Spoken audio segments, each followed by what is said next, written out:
Well, welcome everybody to Human-Centered Leadership discussion live on LinkedIn.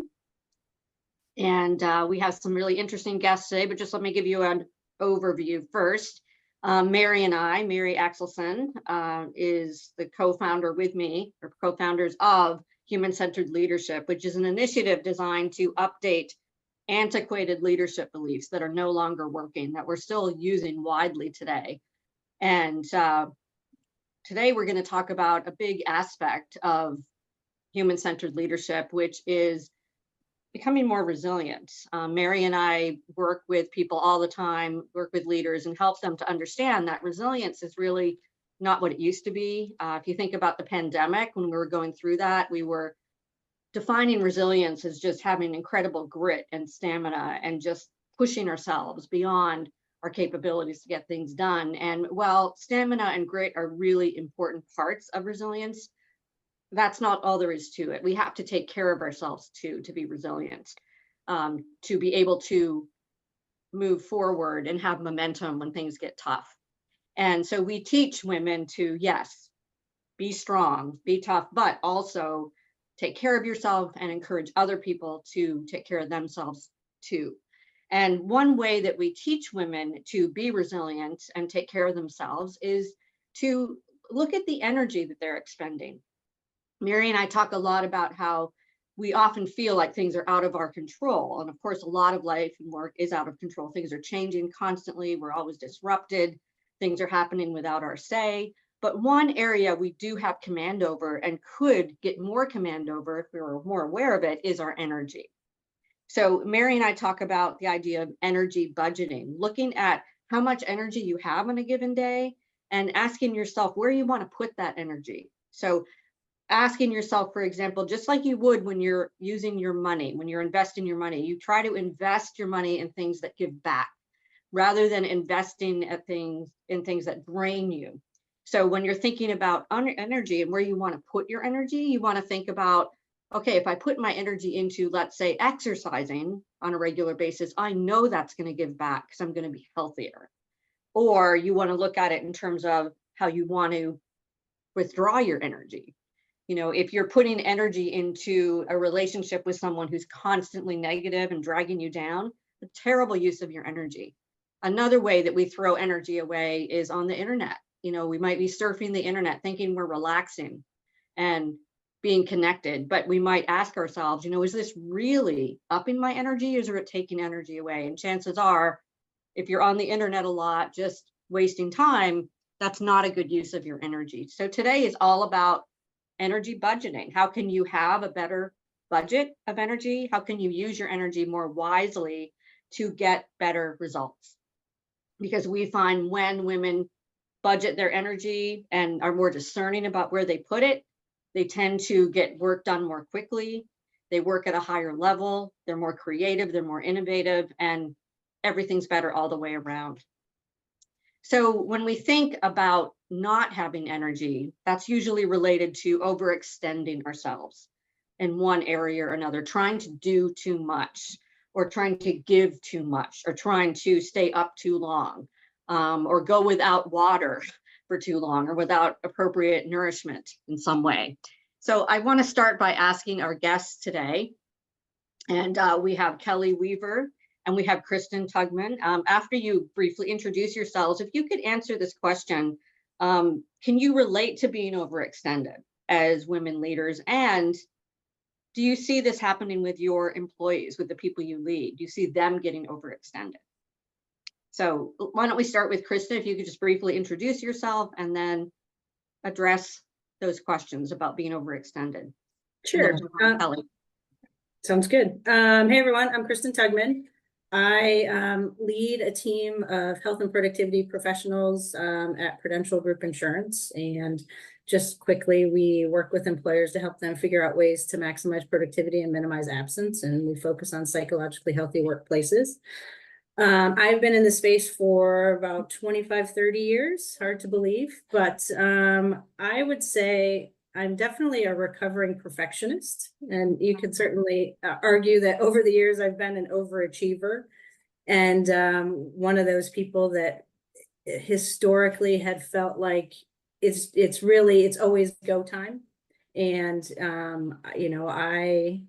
so certainly a history of overextending, not listening to what I need, as a woman in leadership and as just a member of society and one who values my family and my friends. So absolutely, used to not think twice and just continue to go. I think for me, it's absolutely been an evolution and a journey to recognize that, that's not a healthy way to be. And it's even recent where I've engaged in more mindfulness, where it's really about during the day, can I just take 15 seconds to recognize where I am, what I'm feeling in my body, what I'm thinking about, take a breath. And I've found that absolutely works wonders. And it's really, about balance and priorities, but it's absolutely been a journey. I remember in working for a former employer and asking some advice of a guy or my boss actually, that was a mentor to me. And I said, do you ever feel like your family gets frustrated with you because you work a lot and you're traveling all the time? And he said, geez, he was kind of at times a man of few words. And I remember we were walking into a customer meeting and he just said, I hope not. He goes, but the advice I would give to you is be present. And that's all he said. And we went into the meeting. And probably 10 years later, I realized I was sitting on the couch with my family. My daughter was talking to me in one ear. I had my laptop in my lap and the Disney Channel was on, and I heard his voice in my head, and I realized I wasn't present. And it was time for me to make a change. So that was absolutely life defining for me in that moment. I think a lot of us have those moments, and it's about whether or not we feel empowered to make a change. I absolutely think my employees overextend themselves. They're all, they're all very high performers. They are people pleasers and they have a really, really hard time saying no. So sort of with my new sort of focus on my own balance, I recognize that for them, they need to be empowered to have balance in their work. So I've actually, over the last few years, put performance metrics in place that don't support overextending. Love that. Yeah, so we've done a lot and had a lot of conversations around, we need to understand capacity. So because I can't afford to have you burned out. We're not going to hire 5 more of you. That's just not corporate America. So we've got to use your energy in the most positive way possible and help you remain balanced, because that's what's going to make you productive. Yeah. And I love the way you just said that, using energy in the most positive way possible so that you can remain balanced. That's really the idea here.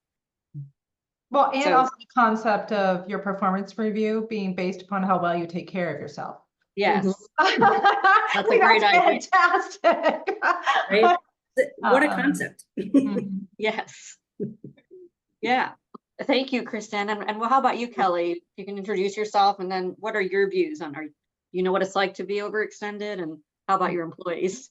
Have to laugh at that. Of course. I'm Kelly Weaver. I run a PR agency called Melrose PR. We focus on crypto and Bitcoin PR. I'm also leading a team that's building a sister company product PR tool called Bitwire that we'll be launching in a couple of months.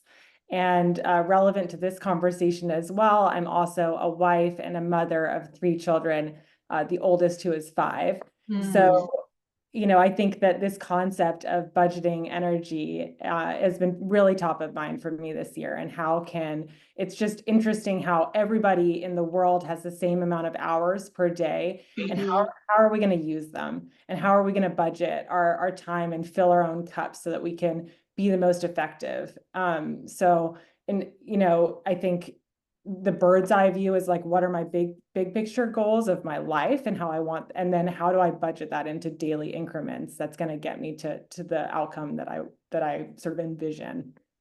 And as it relates to feeling overextended. I mean, I think in today's world, Amy, as all of the things you pointed out, we're being pulled in a million directions. There's, you know, I talk about with my team this concept of drains and faucets. There's like people and situation that are faucets that like give you energy, and then there's people and situations that are drains. And the feeling overextended, of course, all of the time. I think that the amount of responsibility and people that I have to is like a privilege and something that I am so grateful for. However, there's just a lot of different things pulling at my attention all day long. And so it's a matter of really figuring out what is important, what is worth my time and energy. And then as it relates to my team, of course, in fact, recently there was a situation, everyone feels overextended. And I think that we're in a client services business, so it's very easy to just be at the, beck and call of a client. And so what I try to do is empower my team to set healthy boundaries with clients about expectations going into a relationship, about here's when you can reach me, here's how you can reach me. We've recently made it a policy not to be texting for business purposes unless there's an absolutely urgent situation that can't be where someone needs to be reached, because the trouble that we found with texting is you can't turn it off. So it doesn't allow for boundaries, whether if you use email or we use Slack for internal messages, great, you can drop communications whenever it comes to you. However, that person on the receiving end can choose to sign on and look at that or not. Whereas with texting in today's world, it's, you're constantly with your phone. And so I think those types of boundaries are really important. And I did have a situation where we had a client relationship that was a complete drain. And unfortunately, while I tried to empower my team to set healthy boundaries, I did have a couple of team members completely burn out and ultimately left based on this client relationship. So I recently have gone through the pain of not speaking up and not being firm on this is not working for us. And here's what we expect. So I think it's a very important thing. Yeah, I love Kelly. There's a few things I want to pull out because it feeds in nicely to the next question that we're going to go to. And one of the things that you said is I figure out what's most important. And then based upon what's most important, that's where I'm going to insert my energy. And then you also talked about identifying the things that you have control over and how do you use them in a way that's serving you versus depleting you. So I really love the example of the text message and using email versus Slack. I think the part of what leads into us overextending is that we have a belief around activity equals productivity and leads to results. Right? That hardworking means long hours, right? And hardworking people don't shut it off. Even though there's all kinds of research out there that says when we actually do shut it off, and when we do make conscious choices to shift our energy, that we're actually more productive. I think that we get better results, we're able to do things faster, and it reduces the number of hours that we actually have to work. So Kelly, like playing off a little bit more of what you just said, and then maybe going to Kristen, can you give us some other examples of like, how do you first of all raise your self-awareness, right? Because to know what's most important to you means you have to take a moment and actually make that assessment, spend some time to reflection, then decide what those actions are going to be. So what methods do you do to help you assess your overall energy, and then make those decisions about how you're going to use your energy during that day, during the week? It's a great question. I am a very more and more so a spiritual person. So I like to really carve out the time. And also on an annual basis at the beginning of the year, I really like to set my big picture kind of goals and visions for the year at a like very high level about, okay, where would I like to go? What do I want my life to look like? I'm so grateful for the life that I get to live, and it's very much by design. So I think that having that time carved out for self-reflection, whatever works for you, about, okay, what do I want big picture in my life to look like? How do I want to feel? you know, what's important to me, so that you can make those micro decisions on a day by day and hour by hour basis about this is serving me and this isn't. But tools that I've used this year to kind of get out of my head and into my heart and figure out what is important are, like, one of the best tools that I found is breath work. I'm really very into this practice because it gets me out of my head and into my body, and I come up with these sort of like aha moments after I do this practice. So that's been a new tool that I'm using for, you know, helping to understand, like, figure out what's important. And I think, you know, I'm married, and my husband and I have constant conversations. Like, we're constantly sort of figuring out what is important to us. And we do have weekly meetings about the upcoming schedule and making changes about, okay, is this important? What's important to you? What's important to me? You know, scheduling quality time, not just work, but scheduling things like workouts, scheduling like that as if they were an important meeting, you know, and the logistics around, okay, who's going to be with the kids during that time so that you can have your workout, and vice versa. And then scheduling quality time one-on-one with him, scheduling alone time for myself. Like, all of these things I budget and schedule, you know, on both a personal and a work calendar, very, as if it's very important. Because, for example, this morning I, you know, was up at 6:30 working out with a trainer. You know, I have to create time if you want to do the things that are important to you. And that's because it's part of my overall big picture goal, which is to be healthy and balanced. So those are some of the tools that I use. Yeah, that's great.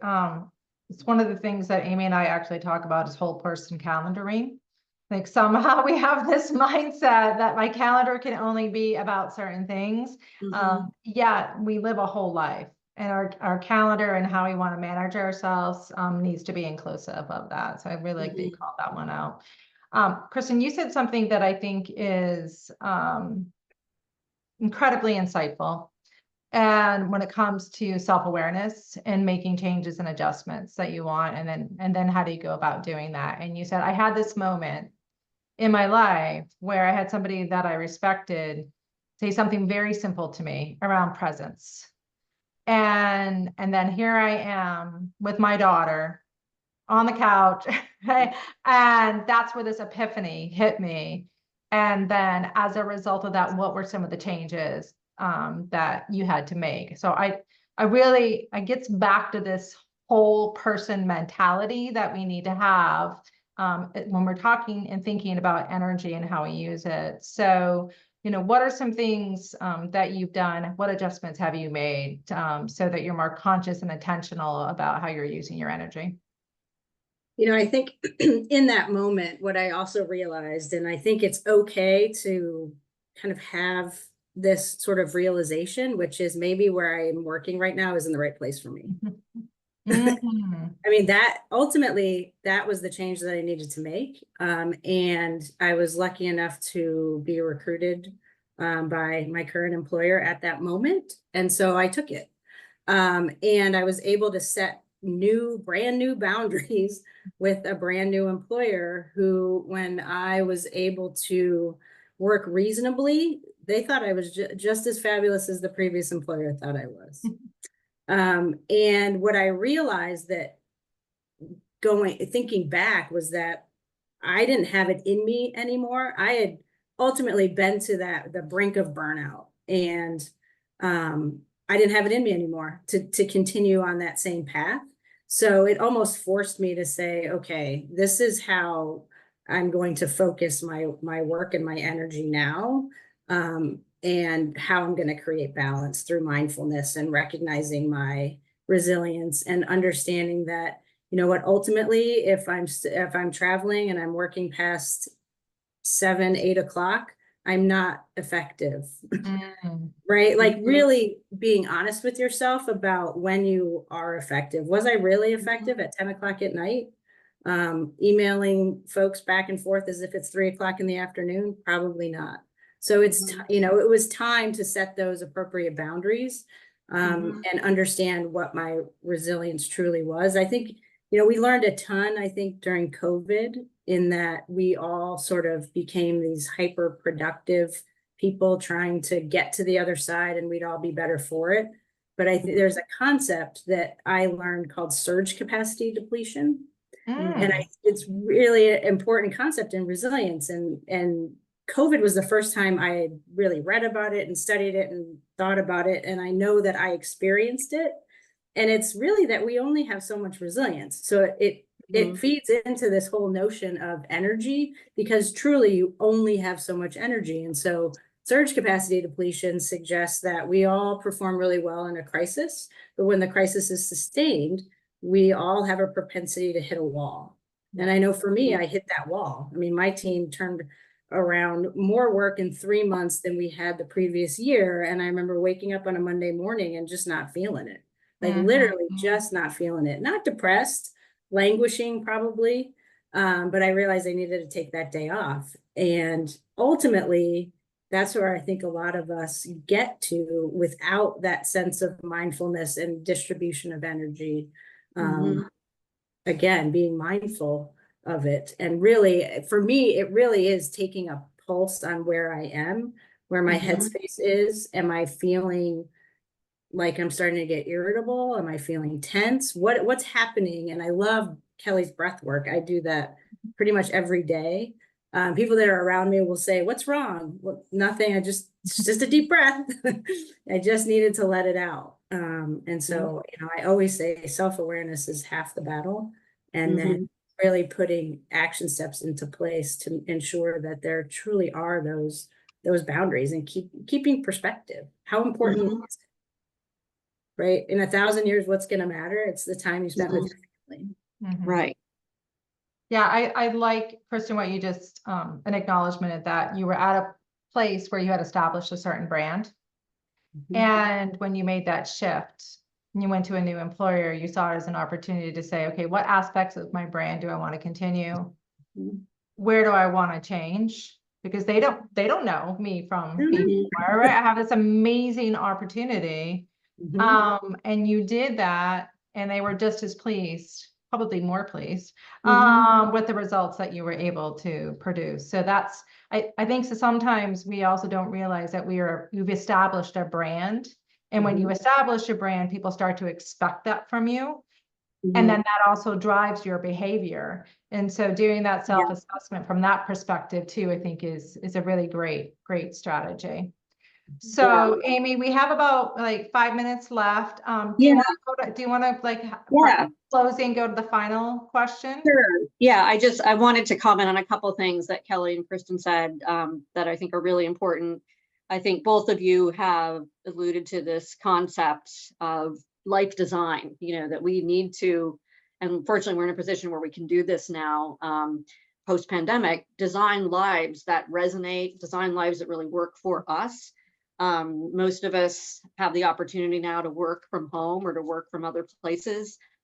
We talked already about this idea of calendaring, where you're a whole person on your calendar. It's not like a work comes first, and if I have time, I'll plug in this other stuff. So there's that aspect of designing your life. And then there's also the idea of going with your own energy tendencies or fluctuations. So Kristen, what you were saying about, working at 3 a.m, that's not a good time for you to be working. You're not at your best. But a part of the self-awareness about energy is, asking yourself some questions, like, am I more of a morning person?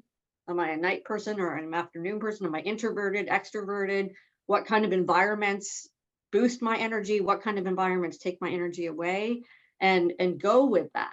So for example, Mary knows I'm not much of a morning person. I start my day typically start working at 10 or so, where other people I know, and I would love to be like this, but I never will be, are like these morning people that get up at 4 or 5 in the morning, get all this stuff not done. that. Not 4 or 5. I think a big part of energy budgeting is, again, it's about designing your life to work for you. And it's really about being creative with that, and really knowing your own energy ups and downs and how to go with that, like scheduling your high level work at times when your energy's at a peak. So despite knowing all this, and Mary and I certainly are experts on energy budgeting by now, but we still run into times, even though we're designing our lives really well and working with our energy fluctuations and staying away from the drain and moving more for the faucet, like Kelly pointed out, we still end up sometimes looking at our calendar on a Monday and thinking, oh my gosh, this is going to be a crazy week. Like I tried to organize it to be a light week, but it's not. I have a lot going on. And then you're handed with a real challenge. Like, okay, so what am I going to do? You've got, if it's a scale of 1 to 5, this is a level 5 energy week, and maybe you're feeling a little depleted, but you have to go through the week. What do you do in that situation? Let's start with Kelly. When you know that you're facing a really demanding week, how do you prepare for that, especially when you're not feeling at your best? How do you stay aligned with what's important? I think, leaning into the things that replenish your energy and making sure that you prioritize those, especially so that you get the rest and recovery. Sleep is so important. I mean, we've touched on that a little bit, but I've really been trying to, I relate to you, Amy. I'm not a morning person either. And I've had to get really disciplined about going to bed early consistently. And it's been a muscle that I'm flexing. And then because my day does start earlier than I would like if I was just doing it the way that I would like it. Yeah. Prioritizing sleep, things like yoga, doing things that fill my cup are really important. And then I really try not to stress about the overall week and break it down into daily increments because it's much more manageable. And sometimes it's hourly increments and scheduling time between meetings. I mean, Zoom is a blessing. It's also challenging when you have, a heavy day of Zoom calls back to back to back to back. And so I'm doing things like trying to schedule breaks. I try to do little things like go outside, get 5 minutes of sunlight. It does boost my energy. Sometimes if I'm really having in a funk, playing a happy song shifts the energy. For a quick walk, like Kristen said, even just like a deep breath in the middle of the day is something that like resets the energy. So these are just like the little things that I do if I'm in the middle of it, but really not trying to overthink the whole entire, and break it down into the day by day, hour by hour, because that makes it much more manageable for me. And also, having the sort of big picture vision, I think is important to be clear on, because then I know this is like what I want to be doing. And I'm so grateful to be doing it. And then I think practicing gratitude is a really important tool and trying to be positive and like pointing out the positive things. I started this note in my phone. Good things are always happening to me. And when I notice something goes well, I just jot it down in my phone. So it's just that's great. Focusing on the positive and not focusing on the overwhelm. Yeah, those are some really nice strategies, Kelly. I like all of them. And how about you, Kristen? What do you do when you're facing a particularly demanding week? Yeah, I would say similar. I use a lot of self-talk, like you can do it. It's going to be all right. It's just a couple days. I definitely use kind of bite-sized thinking where it's just, I've got just this one day or just these 2 days where I have to get up really early. Lots of deep breaths. We as a family actually do a gratefulness journal, like Kelly, kind of similar concept where we name 3 things that we're grateful for the day. No repeats, which helps move you toward more positive thinking. So yeah, it's really just about deep breaths, recognizing that, geez, maybe I made a mistake and what happened last week that I wasn't mindful enough to manage my calendar more effectively, and not making that same mistake again. But yeah, just taking it day by day. And lots of deep breaths. Yes. That's great. Well, thank you. This has been Yeah. a wonderful conversation. I can't believe 30 minutes has gone by. It's like, it's like we just started the discussion. Yeah. And one of the things that the two of you said over and over again in different ways is raise your self-awareness, take time for reflection, and make the adjustments so your life is in alignment with what you want, and your attention and your purpose. So thank you for all your incredible insights. Thank you. Yeah. Yeah. Very energizing insights, I'll say. Yeah, absolutely. Thanks for having us. Yeah. All right. Enjoy the rest of your day. Thank you. Thank you. Bye, everyone. Bye. Thank you.